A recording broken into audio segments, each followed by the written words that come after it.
दोस्तों नमस्कार। 4PM गुजरात पर 4PM न्यूज नेटवर्क पर आप सभी का बहुत बहुत स्वागत है। मैं हूं आपका दोस्त मयूर जानी। दोस्तों आज इस कार्यक्रम में, इस वीडियो में हम साक्षात्कार करने वाले हैं श्रवण गर्ग साहब का। उनके साथ बात करने वाले हैं। और गर्ग साहब को कोई तारीफ के मोहताज नहीं है, तो मैं उसमें लंबा वक्त नहीं बिताऊंगा और बड़ी शॉर्ट जो है ब्रीफ देके फिर हम सीधा आपसे बात करना शुरू करेंगे। ब्रीफ ये है कि कुल मिला के आज के कार्यक्रम की कि ये जो सरकार, नई सरकार, मतलब ये 24 की चुनाव के बाद की जो सरकार बनी है, उसके बाद से अचानक से बहुत सारी चीजें होने लगी है। और जो हो रही है वो जब हम निकलते हैं बाहर, लोगों से मिलते हैं, तो वो चर्चाएं सुनते हैं। हम खुद भी एक देश के नागरिक हैं, पत्रकार तो है ही है, लेकिन नागरिक भी तो हैं। मन भी सवाल होते हैं। तो बहुत कुछ ऐसा हो रहा है जो जिसके पीछे का कारण समझना, लॉजिक समझना, वो हमको लगता है कि बहुत जरूरी हो जाता है इस देश के नागरिक होने के नाते। और उदाहरण के तौर पे जिस तरह से इस बार कांवड़ यात्रा में जो हुआ, वो वो कुछ ऐसा था कि शायद इससे पहले इतना कभी कुछ नहीं हुआ था। जो दृश्य हमने देखे वो इस बार ही क्यों। तिरंगा यात्रा वैसे निकली है, लेकिन इस बार की तिरंगा यात्रा जो भाजपा निकाल रही है, भारतीय जनता पार्टी, उसको लेकर भी मन में कुछ बहुत सारी स्थितियां होती है, सवाल की। तो जो अभी चल रहा है, मतलब बहुत कुछ हो रहा है, बलात्कारों की घटनाएं हो रही है, वो तो अलग ही है। उस पर तो फिर उसको इसमें जोड़ने की क्या हम कोशिश करें। पर कुल मिला के असमंजस की एक स्थिति या तो पैदा की जा रही है या हो रही है, political, socio political point of view से, उस पर बात करनी है। तो मैं गर साहब को मेरे साथ जोड़ देता हूं और उनका स्वागत करता हूं। सर, बहुत बहुत स्वागत है आपका। मैंने आपका आलेख पढ़ा और उसी से जो है मुझे मन में ख्याल आया कि इस पर बात दर्शकों से करनी चाहिए। और आपसे ज्यादा मुझे लगता है कि उसको अच्छी तरह से कोई बोल नहीं सकता है। तो सर, अब आपका मंच है, आप ही, आपका आलेख पढ़ा है तो उस पर भी आप बात करें। और मैंने जो प्रस्तावना में कहा है भूमिका में, आप उसको भी एड्रेस कर दें। तो बस अब आप बताइए सर, आपकी आवाज। मेरे मेरे मेरे मन में अभी जो विचार चल रहा है, जी और वो ये चल रहा है कि देश में कुछ चोरी छुपे या नागरिकों की बगैर जानकारी के या उनके बगैर संज्ञान के कुछ ऐसा चल रहा है जो उनको समझ में नहीं आ रहा है जी कि क्या हो क्या रहा है। मतलब लोग परेशान अलग तरीके से हैं। जैसे होता है ना कि कुछ तो ये होता है कि जैसे कोई ज्योतिषी कह दे कि आपका अनिष्ट होने वाला है, जी या कोई कह दे ज्योतिषी कि आपको करोड़ रुपए की लॉटरी खुलने वाली है, जी तो नागरिक वो परेशान होके घूमने लगता है। अरे यार, अनिष्ट हो रहा है तो वो लग जाता है जादू टोने में, पूजा पाठ में। और लॉटरी खुलने वाली है तो सोचने लगता है कि यार इसको कैसे खर्च करूंगा, कैसे क्या कहाँ कहाँ खर्च करूंगा।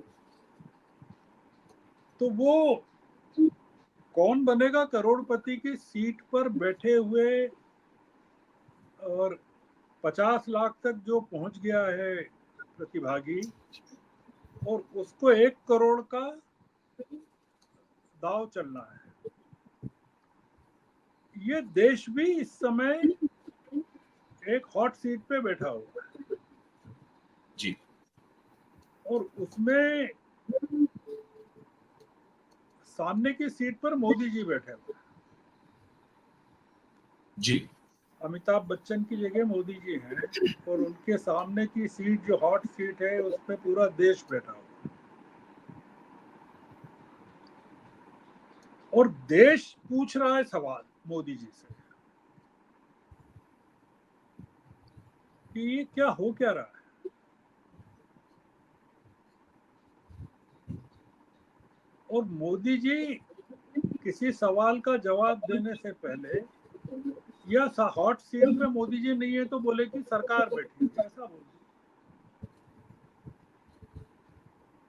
तो वो कोई जवाब दें सरकार, तो पता चलता है कि एक और पुल टूट गया बिहार में, तो सारे लोग उधर देखने लगते हैं। फिर दूसरा सवाल पूछे तो पता चलता है कि वो जवाब दें उसके पहले शेयर मार्केट क्रैश हो गया। फिर कोई तीसरा सवाल पूछे तो बोले कि अयोध्या में पानी भर गया। चौथा सवाल दें तो बोले एयरपोर्ट की छत गिर गई। पांचवा सवाल पूछे तो बोले रेल एक्सीडेंट फिर हो गया।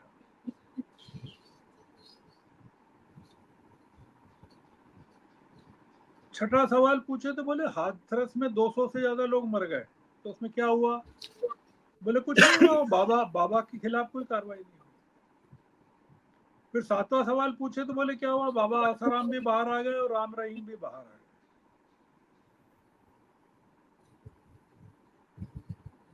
नागरिकों को नौवां सवाल पूछे तो बोले हिंडनबर्ग की रिपोर्ट आई थी पहली, उसका क्या हुआ? तो बोले कुछ नहीं हुआ। तो दूसरी रिपोर्ट आई तो क्या हुआ? तो बोले उसमें पता चला कि जो सेबी की चेयरपर्सन है वो खुद इन्वॉल्व है।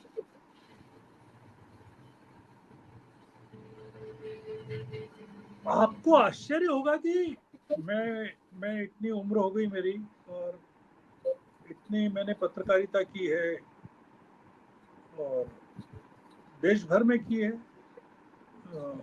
गुजरात में भी की और सब जगह की है। ये जो टाइम जिसमें अभी हम हैं, वो टाइम अगर मनमोहन सिंह के टाइम पे होता तो वो सरकार अभी तक कहाँ होती। बहुत सी बात। और देखिए कि ये सरकार पूरी की पूरी निर्लज्जता से बेशर्मी के साथ सत्ता में बनी हुई है। बनी नहीं हुई है, डिक्टेट कर रही है, नागरिकों को डिक्टेट कर रही है। तिरंगा यात्रा, कावड़ यात्रा, मतलब कावड़िए तिरंगा भी लेके चल रहे हैं और योगी जी की हुकूमत उनके रास्ते में पड़ने वाली अल्पसंख्यकों की दुकानों पर नाम पट्टिकाएं भी लगा रही है।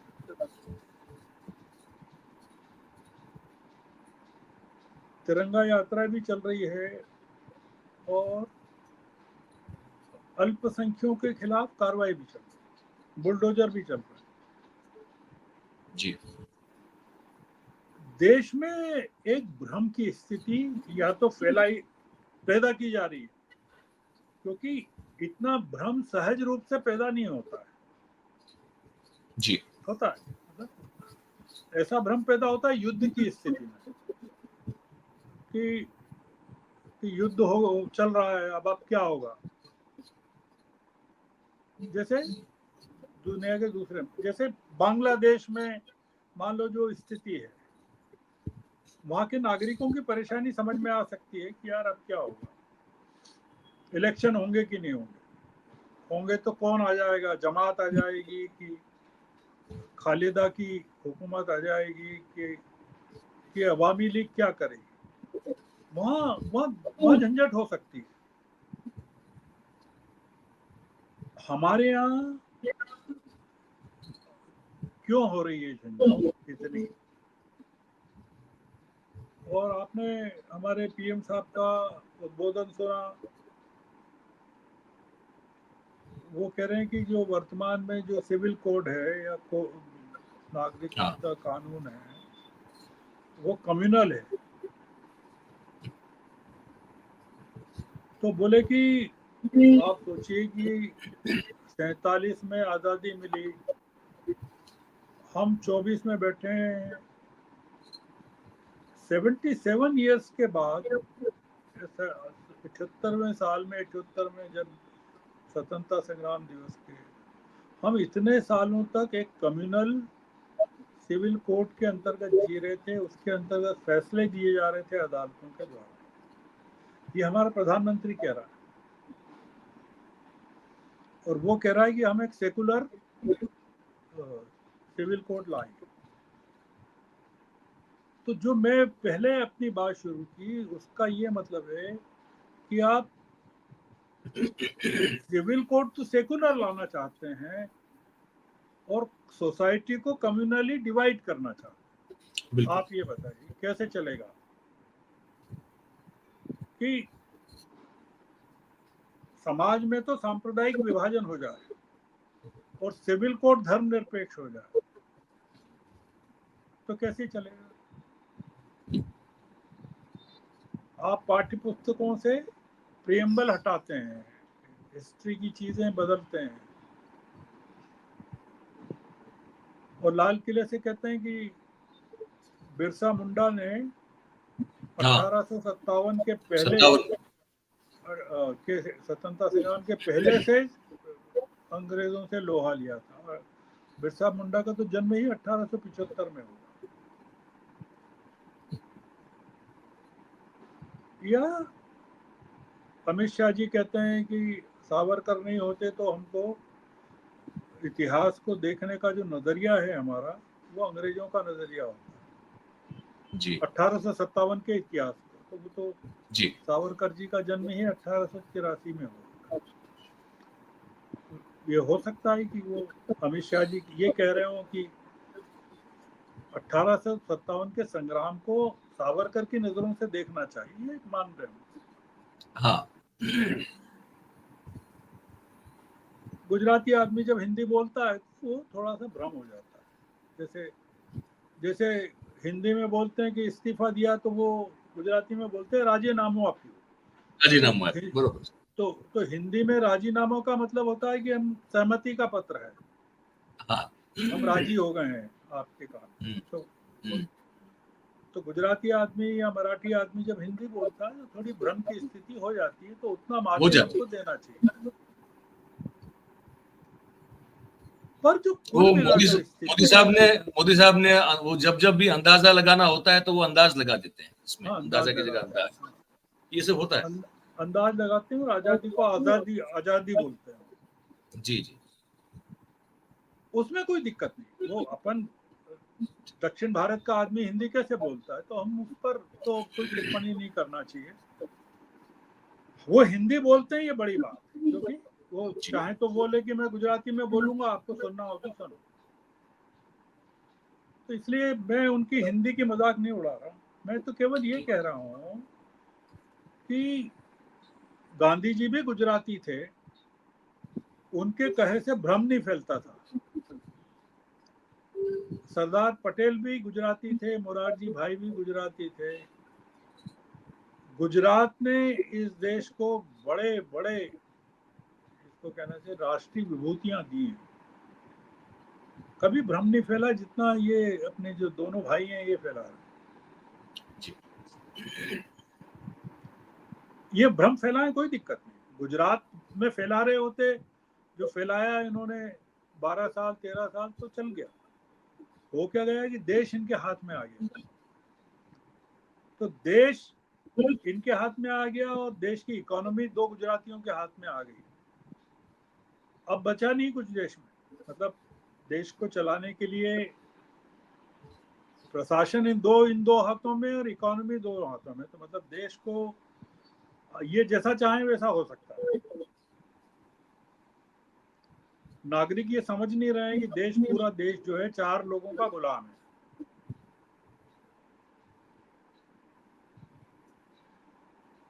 इतनी दूर से, 7 समंदर पार से जो अंग्रेज गुलामी में भारत को रखा, उनसे जितना डर नहीं लगा इतनी बड़ी हुकूमत से, इतने लोग, उतना चार लोगों से लगता है। आप नागरिकों को ये सोचना चाहिए कि वो किससे डरते हैं। सिर्फ चार लोगों से डरते हैं। शेयर मार्केट पर पूरा अडानी अंबानी का कब्जा है। मतलब जो डूबता है, जब बोलते हैं ना क्रैश हो गया, तो कौन डूबता है? अडानी के शेयर होल्डर्स डूबते हैं या अंबानी के शेयर होल्डर्स डूबते हैं? बाकी का तो बहुत मार्जिन पर है। मतलब जो जी। टॉप की कंपनीज हैं उनमें तो यही। तो और ये जो दोनों अडानी अंबानी हैं, ये दोनों इन दोनों के अंतर्गत हैं। तो इसलिए क्या दिक्कत क्या हो गई कि ये जैसा चाहते हैं वैसा देश चल रहा है। जो पूरा मीडिया है, जितने मेन स्ट्रीम के चैनल्स हैं, देश पर कब्जा करना हो तो सबसे पहले मीडिया की आवाज बंद करो या उसको खरीद लो, ये एक नीति रहती है, बिल्कुल। या उसको डरा दो। यही हुआ 10 साल से, यही हुआ। जी। राहुल गांधी अगर नहीं आता 2022 में सड़कों पर और वो कमरे के अंदर से ही अगर देश को, राजनीति को चलाता होता, जी। तो हम बहुत बड़ी मुसीबत में फंस जाते मयूर भाई। ये बहुत सही बात है, बहुत सही बात है। ये बहुत बड़ा, जैसे कहते हैं ना कि महात्मा गांधी अगर अफ्रीका से नहीं आते भारत में 1915 में, जी। या उनको, मैं कई बार कहता हूं कि वो अफ्रीका में उनको ट्रेन से नीचे एक धक्का नहीं देता एक अंग्रेज, हाँ, तो उनको गांधी जी को वो वकालत ही करते रहते हैं। बिल्कुल। उनको समझ में नहीं आता कि भारतीयों को गुलामों की तरह अंग्रेज वापरते हैं। जी। वो जो धक्का लगा उनको ट्रेन में, हम्म। वो धक्का फिर अंग्रेजों को उन्होंने दिया। दिया। तो इसलिए ये राहुल गांधी का आना, मैं महात्मा गांधी से तुलना नहीं कर रहा हूं उनकी, पर जी, मैं समझ रहा हूँ। जी जी, बिल्कुल। पर मैं ये मान रहा हूं कि महात्मा गांधी की या जयप्रकाश नारायण की या राम मनोहर लोहिया की ये वापसी है, मतलब जिसको कह सकते हैं कि देश की जमीन पर ये जो विभूतियां हुई हैं, या सरदार पटेल की वापसी है, या आपके यहाँ बहुत बड़े बड़े आंदोलन हुए। आपके यहाँ याग्निक साहब का बड़ा आंदोलन था, इंदुलाल याग्निक का बड़ा आंदोलन जी। गुजरात में, खेड़ा का यहाँ सत्याग्रह बड़ा आंदोलन था। महागुजरात, जिससे फिर गुजरात एक राज्य बना उस आंदोलन से। जी। तो ये लोग याद नहीं करते याग्निक साहब को, या नवनिर्माण नहीं होता आंदोलन तो गुजरात कहाँ होता, या बिहार आंदोलन नहीं होता तो कहाँ होता। तो ये जो, मैं अपनी पुरानी बात पे आता हूँ कि लोगों को समझ में नहीं आ रहा है कि क्या हो रहा है। लोगों को समझ में आना चाहिए, लोगों को पूछना चाहिए कि यार शू चाले छे, ये चल क्या रहा है। फिर जब वो पूछेंगे कि क्या चल रहा है, तो ये पूछेंगे कि कौन चला रहा है, जी, बिल्कुल। इसके पीछे कौन है। हम्म। फिर वो ये पूछेंगे कि अरे यार इससे तो डरना पड़ेगा, इसको कैसे, इसका मुकाबला कैसे करें। जी। ये जो पूरी की पूरी कहानी है, जो आपका जी। सवाल था कावड़ यात्रा, तिरंगा यात्रा भी वही है कि आपके यहाँ गुजरात का एक वीडियो अभी पूरा फैल रहा है कि जो हाथ में तिरंगा है और बच्चों को, स्कूल के बच्चों को स्कूल की सावरकर, शर्ट, स्कूल की सावरकर की टी ड्रेस शर्ट। पर भगवे पर सावरकर का हम्म। और सुभाष बाबू का फोटो है। जी। और सुभाष बाबू ये, का फोटो की साइज छोटी है, सावरकर की हाँ बड़ी है। एग्जैक्टली। जी। तो अब यही होगा कि हाथ में तिरंगा और मन में भगवा। हम्म। लोग डर रहे हैं कि जैसे जैसे भीड़ में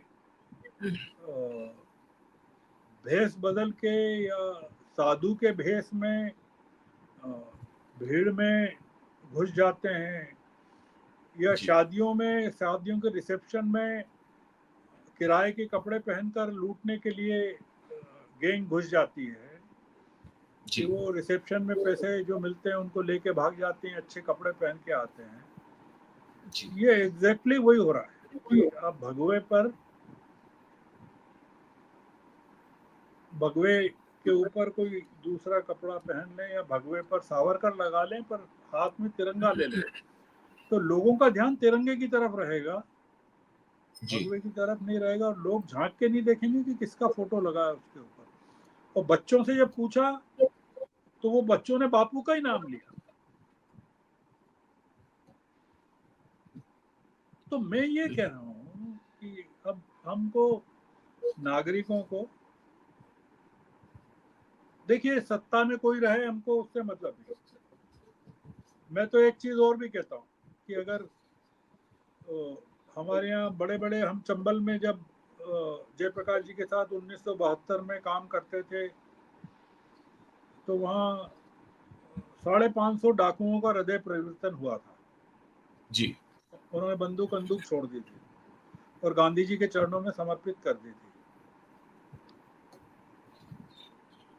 मैं इनको डाकू तो नहीं बोलता, पर मैं ये कहता हूँ कि अगर आपका हृदय परिवर्तन हो गया है तिरंगा हाथ में लेने को, कि आपने 50 साल तक तो अपने मुख्यालय पर तिरंगा नहीं लगाया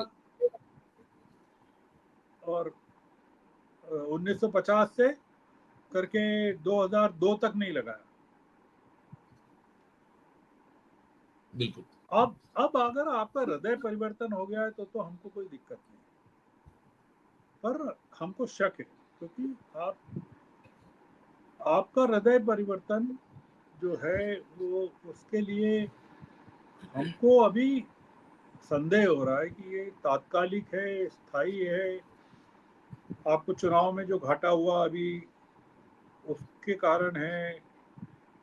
जैसे आदमी टाइफाइड के बाद परहेज पर आ जाता है, जी।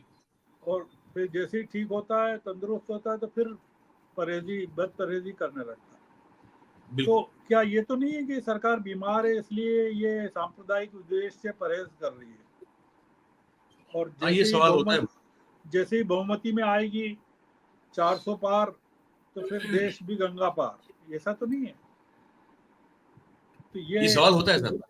ये सवाल होता है। तो बहुत बहुत शुक्रिया। आपका कोई सवाल हो, आपका बस एक समय छोटा हो सा तो। सवाल है, इसके बाद मैं एक आखिरी सवाल आपसे पूछना चाहता हूँ इस बातचीत में हमारे सर, कि वो जो आप कह रहे हैं वो बात बिल्कुल मतलब समझ में बिल्कुल खुल के सामने आ रही है कि वो एक स्थिति बनी हुई है कि लोग के मन में बहुत सारे सवाल है, जैसे आपने केबीसी के फॉर्मेट में समझाया, और सरकार के पास कुछ और होता है, क्योंकि कोई वही सही स्थिति है नहीं बयान करने के लिए सरकार के पास, और लोगों के मन में सवाल है, और आपने कहा कि समझना बहुत जरूरी है कि क्या हो रहा है।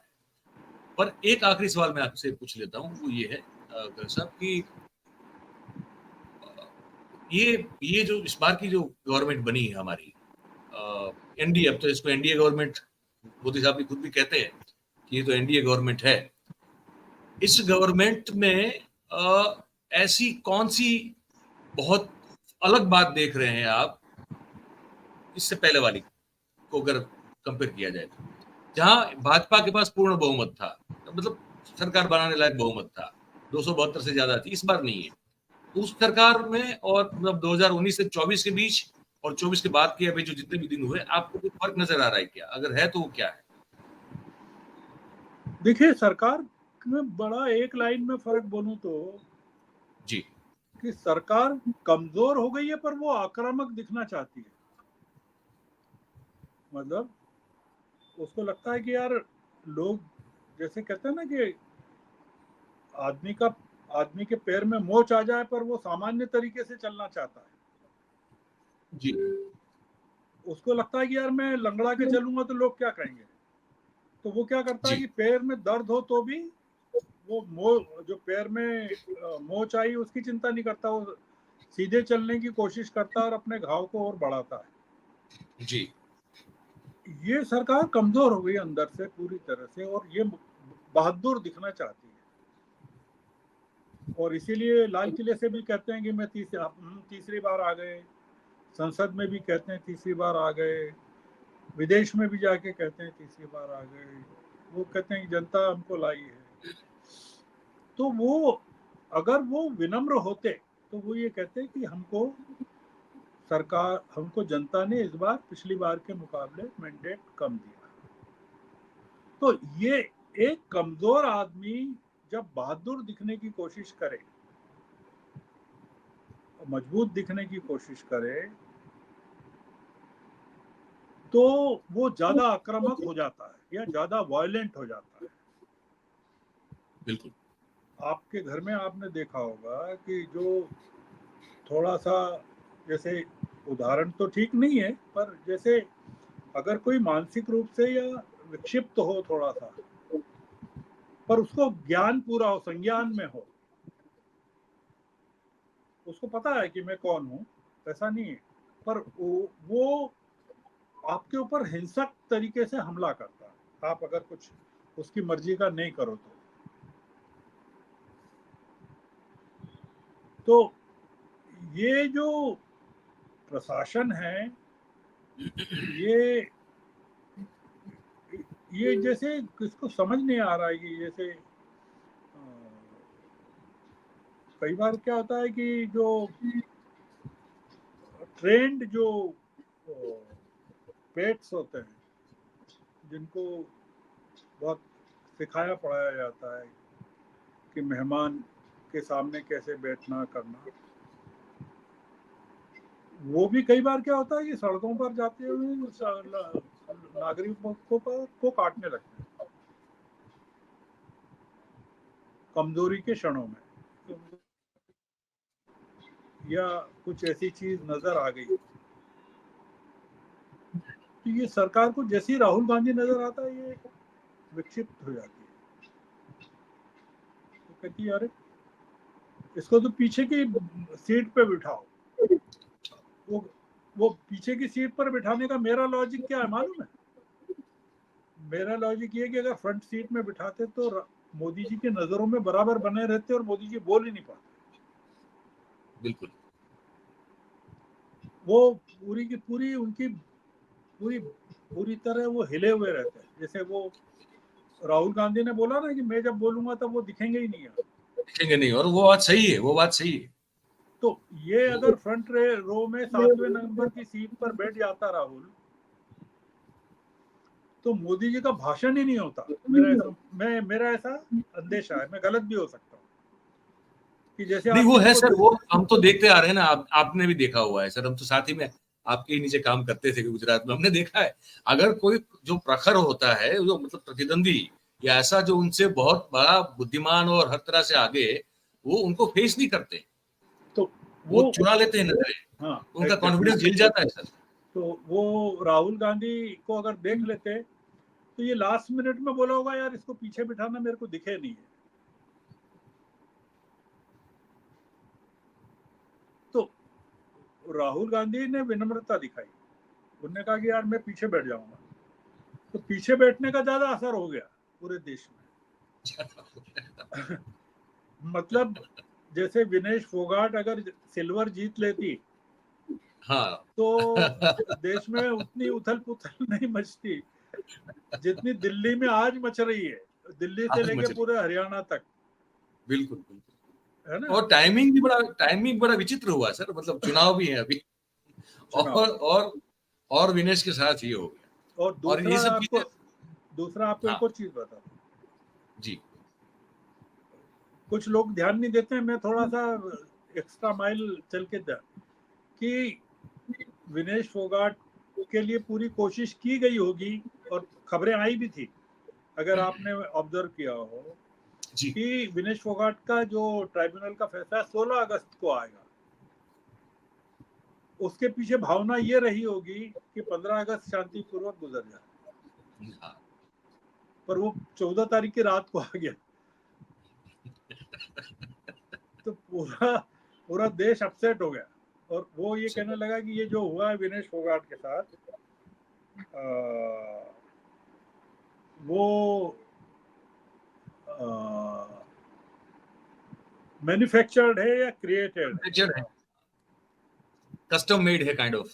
हाँ, तो इसलिए मेरा अब ये ऑब्जर्वेशन है, मैं गलत भी हो सकता हूँ। नहीं बिल्कुल सर, मतलब ये मैं बहुत सहमत हूँ, मैं भी यही सोचता हूँ। अगर इसको जितना भी लॉजिकली देखने की कोशिश की जाए हर एक एंगल से, तो यही निकलता है, आप वही कंक्लूजन आता है, क्या करें, बात सही है। तो चलिए सर, आज यही समाप्त करेंगे, ऑलमोस्ट हमने सोचा था 15-20 मिनट बात करेंगे, आधा घंटा फिर भी हो रहा है, और आपने वक्त निकाल दिया, आपने बात की, और अभी की स्थिति को, देश की जो स्थिति है उसको, नागरिकों की मनोस्थिति को आपने जो रखा है, मेरे ख्याल से ये एक बहुत ही आज का ये कार्यक्रम बहुत सभी को देखने लायक है, सबको देखना चाहिए। बहुत बहुत धन्यवाद sir, thank you very much जुड़ने के लिए, थैंक यू। तो दोस्तों, आपने ये बातचीत सुनी, अब हम उस स्थिति में, उस अवस्था में जी रहे हैं, और मतलब वो फारस जैसा आपको दिख रहा है, आप देखिए चीजें हो रही है कैसी कैसी हो रही है, नेताओं के द्वारा जब ध्वज फहराने की कोशिश की जा रही है, 15 अगस्त के दृश्य देख लीजिए, आपको 50 दृश्य दिखेंगे। ऐसे नेताओं से ध्वज खुल नहीं रहा, या तो खुल रहा है, खींच रहे हैं तो नीचे आके पटक रहा, ध्वज जो है सीधा नीचे आके पटक रहा है। ये दृश्य जो है इस 15 अगस्त के दिन आम दृश्य थे। और एक दृश्य फिर वो देखने को मिलता है कि कहीं एक दक्षिण भारत में भी कहीं एक झंडा हमारा जो है फहराने की कोशिश की जा रही थी, वो भी खुल नहीं रहा था। और पता नहीं कहां से एक पंछी जो है वो आसमान से उड़ता उड़ता आया, और उस पंछी ने वो जो झंडा हमारा जो वो खींचा जा रहा था और खुल नहीं रहा था, उसको उस पंछी ने हवा में उड़ते उड़ते खोल दिया, खोल के चला गया। तो नेताओं से झंडा जो है फहराया नहीं जा रहा है, पंछी आके झंडा फहरा, ये हो रहा है आजकल। तो आपकी कमेंट के हम लोग जो है इंतजार में रहेंगे। आप इसको कैसे देखते हैं, बातचीत को लिख के हमको जरूर से बताइएगा। और ये बातचीत, ये आपको साक्षात्कार जो है अच्छा लगा हो तो फिर आप इस वीडियो को लाइक करें, इस वीडियो की लिंक को आप शेयर करें हो सके उतना, तो और लोगों तक ये बातचीत पहुंच जाएगी। हमारा जो चैनल है उसको आप सब्सक्राइब करें, अपने आसपास के लोगों से करवाएं।